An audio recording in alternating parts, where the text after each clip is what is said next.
जाननी सही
छात्रिया ग्राम को आसी छी हां बाटरे पाई बाटरे दसरा को के चा पाई खीर दिए पाई हां जे तम गार मिलिबा हां मिलिबा नहीं ना हमर ये कला है मौसा बिक्री करती ता ओ खाती रहोती ओए ओ साथ अरे बड़े सिलट दे खीरा आईसी हां ता घर होती है क्या लीला तू जाऊं ठीक देखिब तू बड़ा खाओ जा देखो देखियो मारे बाबा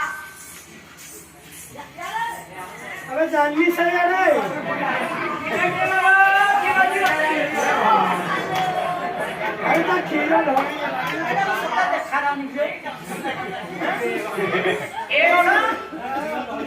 ए बाबू इनका सिला कौन कहला तुम घर कोठी घरटा गाँ भीतर हलो भौणी भौणी तू कोन रखि दिलो नहीं भौणी कितने कोस्ता दे गते गला करे भद्र लोक हे कोटा का भद्र छुआ हाय भद्र घर छुआ ए भद्र घर छुआ ए गाँ में भद्र घर छुआ न होई खाते ए भराई खाते हां जातियार समिति छ जे एमिति तो न पड़ेगा बांगा दुका के ना सुनी लो अरे बेटे लगा है तो किरो से बोले ई किरो गाड़ी किरो गाड़ी हम किराई छु हम यार संडो दुआते हां हां हम गार संडो किरो छी संडो किरो खाई के कोई भड़ा ए परी मोटी करछि ना तुमे तो बटी करी न ता माने तम गाँ रे संडो खीर होउछि हां संडो किरो सब बेले दउछि ना संडो कथा गुडा और भगवान संडो किरो को जानी पाना कोन देखि पड़ो तो जोटियानी गाई अछंती हां तू चूड़न दउ जोट टिंग टिंग होउछि हां एटा बोलछि तो संडो किरो अरे ସେଇଟା କଣ ଦଉଛୁ? ତା କଥା କହୁଛି ହଁ। ସେ କ୍ଷୀର କିନ୍ତି କଣ ବିକ୍ରି କରୁଛୁ? ମାଣ ନା ଫୁଟ ନା ଲିଟର ନା କେଜି ନା କିଲୋ? ମାଣ ଧରା ବିକ୍ରି କରୁଛି। ମାଣ କେତେ? ଗାଉଁଲି ମାଣ। ମାଣ କେତେ? ମାତ୍ର 15। 15। ହୁଁ। ମାଣଟା 15 ପଇଲା। ହୁଁ। ତାହେଲେ ଗୁଣ୍ଠଟା କେତେ ପଇଲା? ତମ ବାପା ଗୁଣ୍ଠଟା ଗୁଣ୍ଠଟା। ପଚାରିଲେ ତୋ ବାପା କହିବ। କାହାକୁ ପଚାରିବି? ତୋ ବାପା। ମୋ ବାପ। ହଉ ଯାଉଛୁ ପଚାରି ଯାଉଛୁ। ଭଲ ମା। ଓ ଏଇ ଆରେ ମୁଁ ତ ପଚାରୁଛି କଣ ଶୁଣ ବା ଡାକିଲା ମାନେ କୋଉଠୁ ଆଖରି ମୋର ତ ଭୁଲି। ହେଲା ବା। ଓ ତ ବୋହୁ ପଚାରିଲା। ହଁ। ମୁଁ ପଚାରିଲି କ୍ଷୀର ମାଣଟା କେତେ? ହଁ। ସିଏ କହିଲା 15 ଟଙ୍କା। ହଁ। ମୁଁ କହିଲି 15 ଟଙ୍କା ଯଦି କ୍ଷୀର ମାଣଟା ପଇଲା। ହଁ। ବା ଗୁଣ୍ଠଟା କେତେ ପଇଲା କିଲୋ? ହଁ ଗୁଣ୍ଠଟା କେତେ ପଇଲା? ଆରେ ପୁଅ ଓ। ଗୁଣ୍ଠଟା କେତେ ଦିଶି ବୋଲିକିରେ? 4 ଡିସିମିଲେ ଗୁଣ୍ଠେ। ଆଚ୍ଛା କେତେ ଗୁଣ୍ଠରେ କିରେ ପୁମାଣି? 25 ଗୁଣ୍ଠରେ ମାଣେ। ମାଣି ମାଣେ। ସେ ତ କ୍ଷୀର ବିକି ଆଣିଛି ହଁ। ତୁ କଣ ଜମି କଥା ପଚାରୁଛୁ? ମାଣଟା ଭିତରେ ଧାନଟା ପଶିଗଲା ଆଉ। ପାଠ ପଠେଇଛି ଆଉ।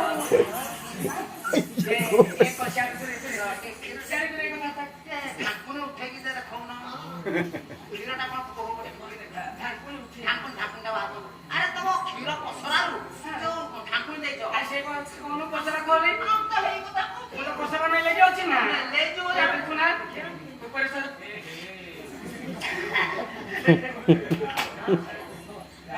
ବୋଲେ କଣ କଣ ସଇଲା?